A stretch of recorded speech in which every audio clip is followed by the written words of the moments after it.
Hi guys, my name is Jan Benham from the Aroma Shop, and today's topic is about skin allergies and inflamed skin conditions such as rosacea. Now, I've been treating people with rosacea for many years now, and I noticed steadily over the years during the 80s and 90s, more and more people are having problems with their skin. And they can be quite debilitating. So I'm going to show you a picture right here. So as you can see, it's very, very inflamed. It's to the point some people don't even want to go out. I've seen people who've literally had cysts developing, and they've gone to the dermatologist, and the dermatologist basically cuts them out. And then they're left with scars, more cysts forming, more redness, and more inflammation. So how can we deal with this? Well, I'm going to look at this from both internally and externally. So some tips and tricks from both ends. So let's start with the internal use.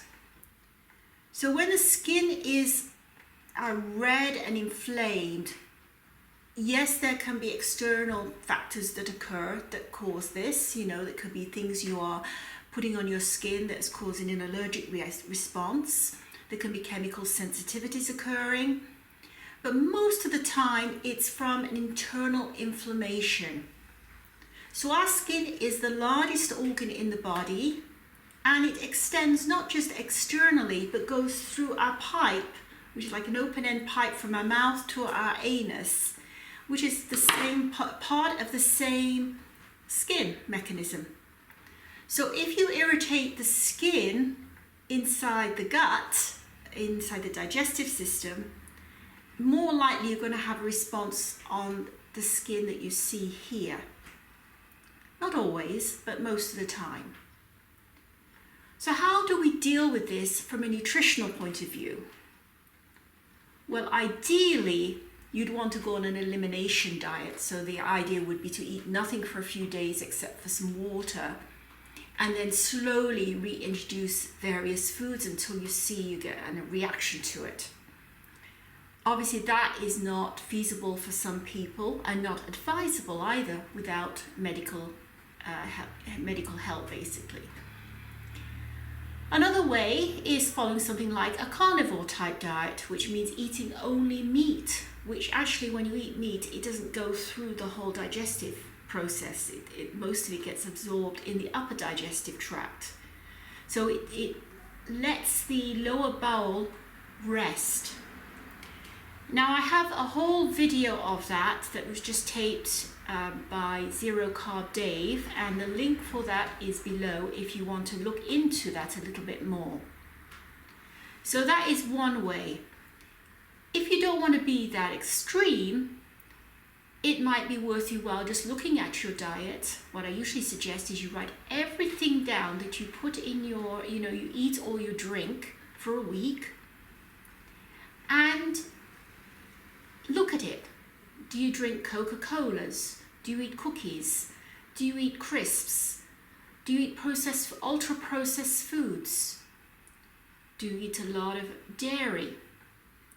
And start, using common sense. Why don't you try cutting out, say, bread and grains for a few days and see if that, actually even for a few weeks, and see if that doesn't improve your skin?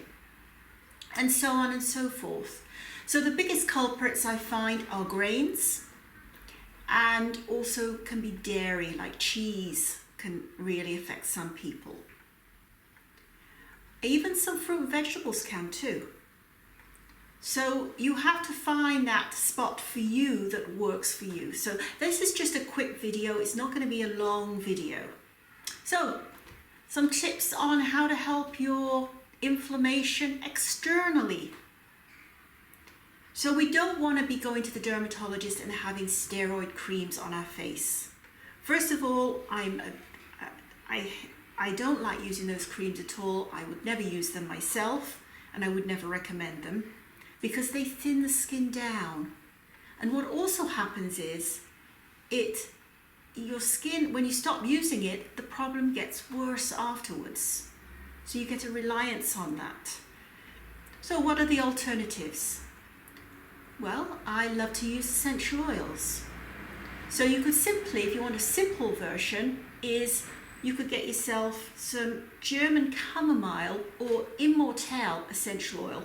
Now they're expensive, but you could get a 10% blend or something, or a cream that contains these oils like German chamomile or Immortelle, which is also known as everlasting.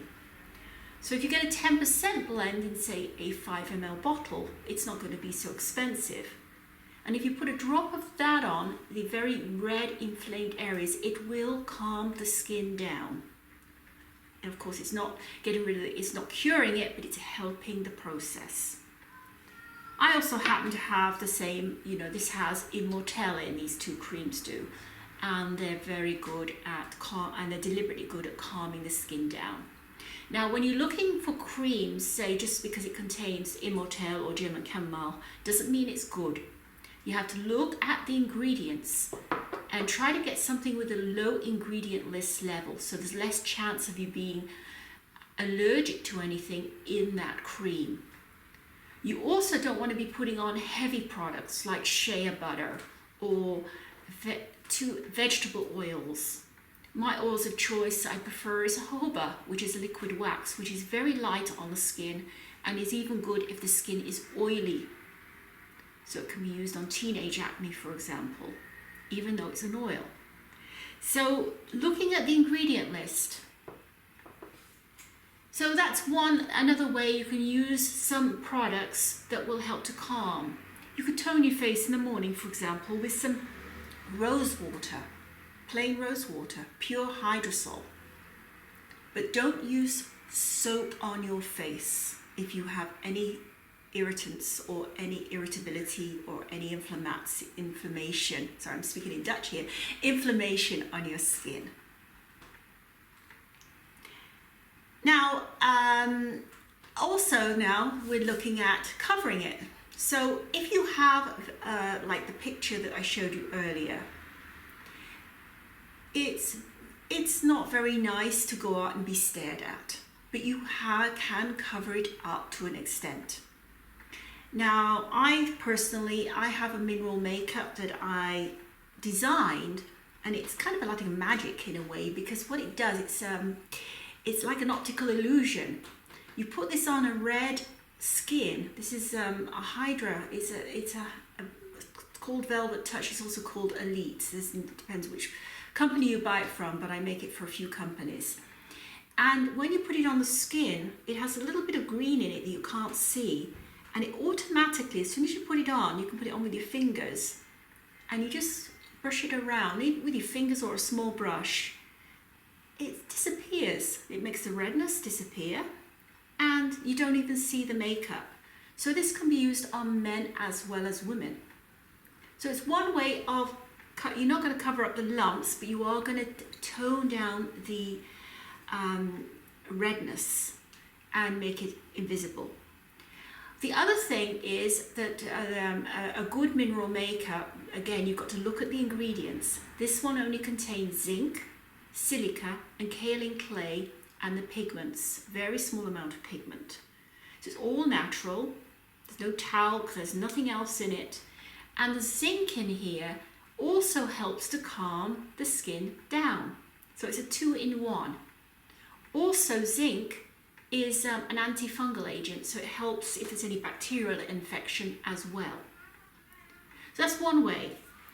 For people who have a really, like the face is so red, you can also use a green color concealer. I don't know if you can see that, but like a green. And this again is like an optical illusion. You put green on red and it eliminates the redness. So if you're going to use the green, you would put a little bit of the green on, and then you would apply the foundation on top. Another thing, just going back quickly to internal, one of my customers, she had a really chronic problem, and she found that when she started to take silica internally, Now silica is in, of course, the mineral foundation, and zinc is as well. Both zinc and silica taken internally seem to help with skin conditions as well. So that might be something you could look into as well. So that's just a little bit of a few tips and tricks on helping your condition. And if you want any other advice, you can always ask a holistic doctor, or you can contact me as well. I do consultations. So have a great day wherever you may be, and it's bye for now.